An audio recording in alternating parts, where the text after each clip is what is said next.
Hello mga G! Short update lang kung paano makakakuha ng libreng 50 pesos sa Interesting Mall. Kung ngayon mo lang nalaman ng Interesting Mall, please watch yung nauna kong video kung paano mag-register and kung ano ang strategy ko dito sa paglalaro ng Interesting Mall. So pagpasok mo sa account mo, i-click mo ang Mall Bulletin. Then click ang latest update na ito. Then click mo itong link.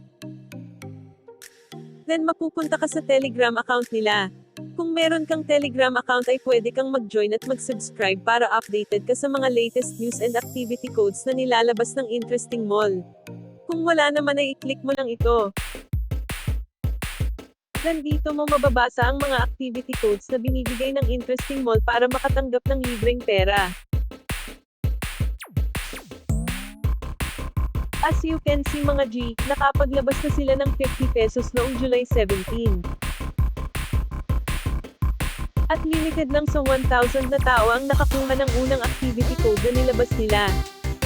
And sa sobrang dami ng tao na nag-share ng activity code, ang susunod na nilabas nila ay para sa mga VIP players lang.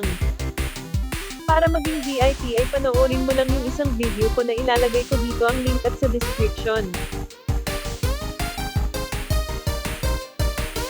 So hanapin mo lang itong get 30 pesos then copy mo ang activity code. Then balik ka sa account mo sa Interesting Mall. Paste mo na dito ang sinapi mong activity code. And then click OK.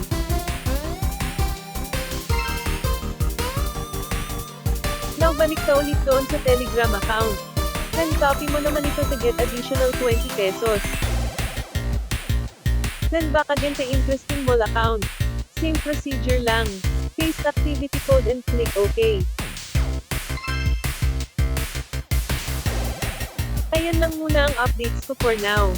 Medyo naging busy ako lately kaya matagal hindi naka-upload. And kung umabot ka dito sa last part ng video, nag-release ulit sila ng panibagong activity code na worth 50 pesos today. So if hindi ka pa nakakapag-register, check mo lang sa description ng link.